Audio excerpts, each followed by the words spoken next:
Pourquoi parle-t-on de crise de la modernité? Mais je vais faire distinguer des événements du théorique, si vous voulez. Mais les événements sont tout à fait décisifs en l'occurrence.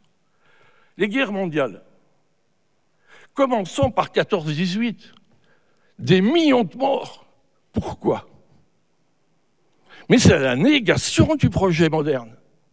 Kant, en 1791, a un texte sur la paix perpétuelle. C'est tout simple. Si l'être humain est un être de raison, même au niveau des États, s'il y a un conflit, on discute. Se taper sur la figure, c'est une attitude primaire de gens qui ne sont pas des êtres de raison. Lisez les textes de Stefan Zweig. Stefan Zweig, ce n'est pas un grand philosophe, c'est plutôt un nouvelliste, mais qui sentait la température du XXe siècle. Stefan Zweig, c'est un copain de Freud, de la communauté juive de Vienne. Avec Freud, ils se sont sauvés avant l'Anschluss, ils sont réfugiés à Londres. C'est lui qui a prononcé l'oraison funèbre de Freud. Ensuite, il s'est réfugié au Brésil, où en 1942, avec sa femme, ils se sont donné la mort. Il ne supportait pas d'avoir survécu parce qu'il savait ce qui se passait. Bon, voilà. Lisez Mémoire d'un Européen, c'est un texte posthume, pas du tout déprimé, mais d'une profondeur et d'une finesse d'analyse. Il parle de la guerre de 14. La guerre de 14 était vécue comme l'échec de la modernité. Alors, parlons de la guerre de 40, on en est pire.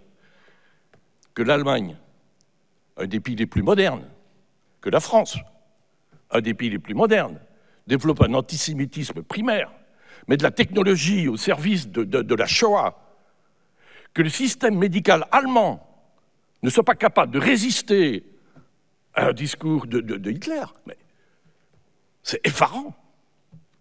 C'est effarant. Et c'est complètement en contradiction avec les intuitions modernes. Pourtant, on était en plein cœur de la modernité.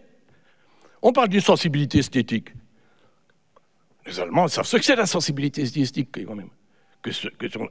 Donc, bon, la crise de la modernité vient entre autres de là. La colonisation.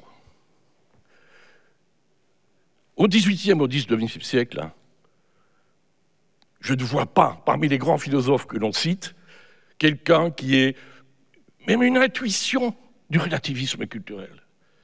Prenez Hegel, prenez Marx, prenez Auguste Comte. Toutes les grandes philosophies de l'histoire, c'était évident que la culture occidentale était la civilisation qui apportait la lumière de la raison à toutes les autres cultures. Ce qui fait qu'on allait rendre service aux gens en leur portant on allait les détruire, les asservir, les exploiter, en leur rendant service. La raison qui est un principe libérateur dans le discours des premiers modernes, à partir du XIXe siècle, dans le rapport aux autres cultures, apparaît comme un principe complètement destructeur. Ben ça pose question au projet moderne. Depuis 50 ans, je dis 50 ans, 1970, rapport au Club de Rome, halte à la croissance. Hein, elle a été traduit écrit en français, en anglais bien entendu, mais traduit en français, halte à la croissance 1970. La crise écologique est clairement une conséquence du rapport moderne à la nature. Donc effectivement, on peut parler légitimement d'une crise de la modernité. J'ai évoqué les événements, je ne dis que 2 mots sur les aspects théoriques. Il y aurait beaucoup à dire et je vais sur le plan de la philo des sciences, vraiment y aller plus loin, mais ce n'est pas mon propos. Hein. Mais quand même, on parle des maîtres du faux soupçon. Marx, Freud et Nietzsche, ce sont des gens, on ne peut plus être moderne après avoir lu Marx, Freud et Nietzsche. Ceci dit, on ne peut plus non plus être chrétien après avoir lu Marx, Freud et Nietzsche. De la même manière, je veux dire. On peut encore être moderne, sans doute, mais pas de la même manière. Alors qu'est-ce qui doit changer? Pourquoi? Pour Marx, au fond, l'histoire, ce n'est pas les idées qui mènent le monde. Chez Hegel, c'est les idées qui mènent le monde. Chez Marx, ce n'est pas les idées qui mènent le monde, ce sont les contradictions à l'intérieur de l'infrastructure économique. D'accord? Autrement dit, si vous voulez, on est pris dans un processus qui nous échappe complètement.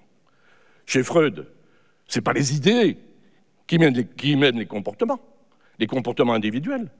Les comportements individuels sont profondément marqués par les pulsions du ça, du moi, la complexité de notre rapport à l'inconscient.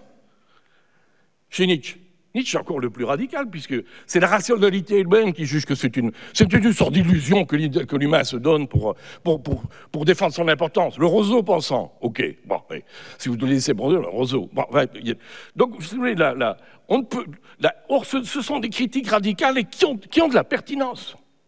Hein, on pourrait dire, non, ce ne sont pas bêtement des opposants à la rationalité, ce sont des gens qui réfléchissent leur époque. Et aborder le comportement humain comme s'il n'y avait pas d'inconscient, c'est de la naïveté. Bon, ça veut dire qu'il faut penser autrement l'homme moderne ou la femme moderne, comme il faut penser autrement d'ailleurs l'homme ou la femme chrétienne. On ne peut plus se permettre de dire des textes sans une prise de distance.